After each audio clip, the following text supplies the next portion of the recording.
Live, the news on NBC 6 at 11 starts now. We're going to begin this midday at South Dade Senior High School, where everything is getting back to normal after that school scare we brought to you yesterday. That's right. The campus was placed on a code red lockdown after reports of a man who was spotted near the school with an AR-15. That man was arrested shortly after. Yeah, he went to jail, bonded out of jail. So we're going to bring you much more on this. Thanks for being with us. I'm Shelly Muniz. And I'm Johnny Archer. NBC 6 reporter Natalia Ortiz spoke to parents and students who shared their reaction to the scare and how they're moving forward from it. Natalia.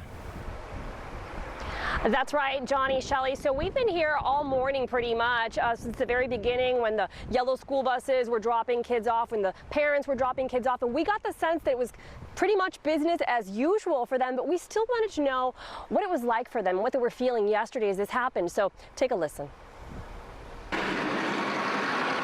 Yellow buses loaded with students drove into South Dade Senior High this morning, and parents dropped off their children like any other Friday. But yesterday was not any other Thursday. I was worried because you only hear about these types of things on the news, and I didn't actually think it would happen like here at your own school that you go to.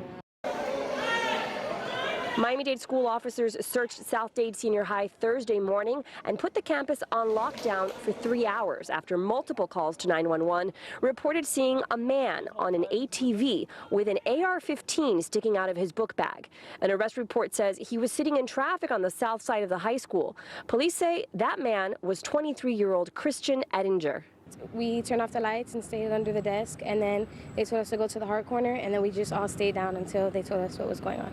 Fortunately, police did not find the suspect on the premises. Instead, they followed a lead that took them to his home, an efficiency blocks away from the school. The arrest report says he admitted driving near the school with the assault rifle and was apologetic. Still, he was arrested, and several weapons and ammunition were confiscated by police. But in the meantime, students and parents had to endure 3 nerve-wracking hours. I wasn't really nervous, but I was anxious to know what's going on. You're just in one single classroom for a long period of time, not knowing what's going on outside. Christian Ettinger bonded out of jail overnight, and school officials said he had no connection to the school or campus. And Alberto Carvalho, the superintendent of Miami-Dade County Public Schools, lauded police for taking what he considers the right course of action. So we could not take any chances. This is one of those where, in an overabundance of caution and following the strictest response protocols, you do what you have to do. All right, so Ettinger is facing charges of improper exhibition of a weapon, of a firearm, and interference of a school in southwest Miami-Dade. Natalia Ortiz, NBC 6 News. Natalia, thank you. A Fort Lauderdale police officer was injured overnight in a crash involving a drunk driver. It happened on West Broward Boulevard near I-95 around 1:30 this morning. The officer was conducting a traffic stop on the side of the road when a car rear-ended the officer's cruiser and another car. The officer and 2 others were taken to the hospital, but they are expected to be okay. The driver who hit them was arrested for DUI.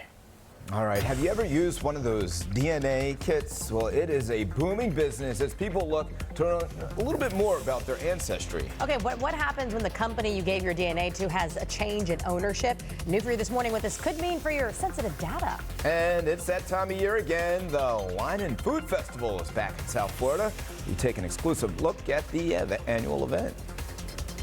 And we've been tracking that cold front working through South Florida. Check out the difference in temperatures between Miami, which is 80 degrees right now, and Fort Lauderdale, just 68 degrees, and we're tracking a bit of rain. We'll take you through your weekend forecast when we return. The NBC 6 First Alert Weather Team, certified most accurate 6 years in a row. All right, South Florida, finally Friday, and a cold front finally working through, bringing our temperatures back to more normal values for this time of year. But look what it looks like as we look out at Hollywood Beach. A couple of folks out there, those umbrellas not up, though, because you can see plenty of cloud cover, a bit of a breeze, and we have issues out on those waterways, as well as some added rain chances for us as we make our way through the rest of our day. Let's start with the rain chances. First Alert Doppler 6000 showing showing some of the line of showers that's working through. Not all that impressive, but still, folks at the beach right now dealing with some of those showers.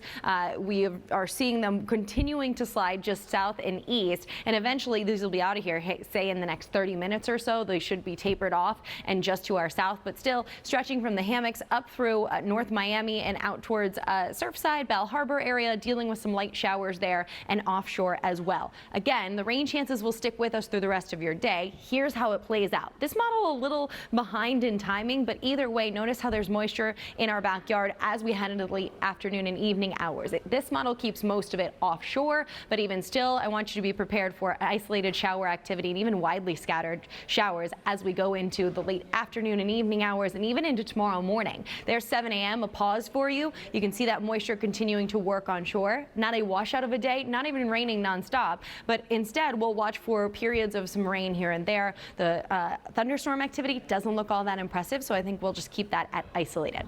Okay, this is really interesting. I was kind of geeking out about this. Notice temperatures 82 degrees in Kendall. Not that far away, we go up to northern Broward County and we're talking about upper 60s, so a big difference in temperatures. And it isn't because of rain-cooled air, maybe in some spots, but more so that we have a northerly wind that's bringing our temperatures down and getting us back in check. That with the frontal passage. So pretty interesting there. Upper 70s down through the Keys and big differences in temperatures over the past 24 hours. This is what I mean by that front really helping us out. 14 degrees cooler right now than it was just 24 hours ago in Opelika. Similar in Pompano Beach with 14-degree drop. 12 for Fort Lauderdale. Miami, not so much just yet. Still in the single digits. Only 3 degrees cooler than where we were yesterday at this time. But it'll come. We'll start to see those temperatures tumbling.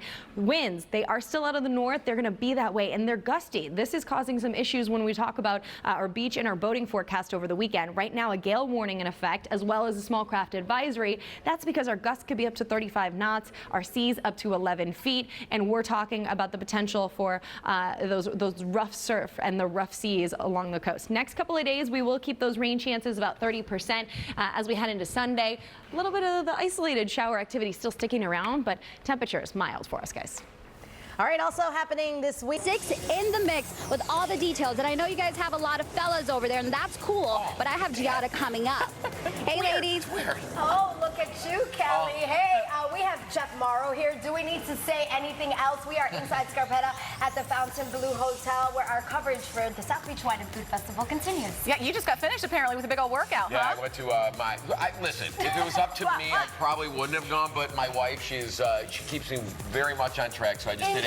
So you have to work out before you eat and drink a lot. I did Barry's boot camp, which if you're not familiar, and it's like a lot of sprinting and heavy lifting in a hot room with specimens all around you, and I've never regarded myself as a specimen. But you are now. So welcome to South Florida. And I did, like, if anybody was in class with me that should be watching this, because you should, you have great taste. I like Jeff that pause. isn't the only one here. We also have Scott. He's back there as well. He's going to be joining us. We have so many other people. Marcus Samuelson, so much happening. Join us. We are live from Scarpetta. It's all coming up on 6 in the Mix. Swole.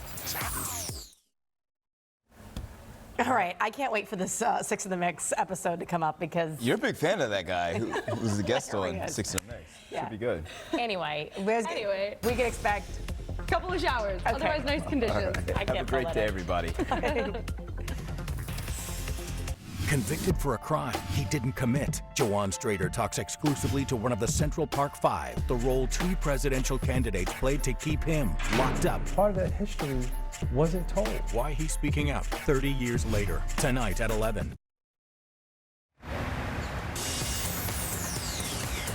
Today on 6 in the Mix, we're live from the Fountain Blue, one of the many locations hosting thousands as South Beach Wine and Food Festival is in full swing. Renowned chef Marcus Samuelson will be honored at this year's festival, but before that, he joins us to talk about his new buzzworthy restaurant finally coming to Overtown. And who doesn't love a good sandwich? Food Network personality Jeff Morrow joins us to talk about his sandwich showdown, and we'll get a taste from one of the local competitors. Plus, Chopped Chef and 6 in the Mix favorite, we like this guy. Scott Conant joins us with more on what he's up to during the festival. He's always up to something, and where you can enjoy his cuisine year-round, even on Sundays.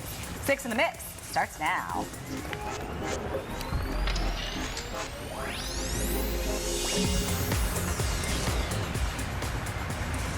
Eat, drink, and educate is the theme for this weekend. Welcome to the special edition of Six in the Mix. We are live inside Scarpetta Restaurant at the Fontainebleau Hotel. I'm Joanna Gomez. I'm Jen Herrera. This is the 19th year. It's hard to believe of the South Beach Wine and Food Festival. And this festival truly has grown. 5 days, that's how long it lasts, with 100 different events to participate in. And yes, there are a ton of celebrities who will be out here, but don't forget, this is about South Florida.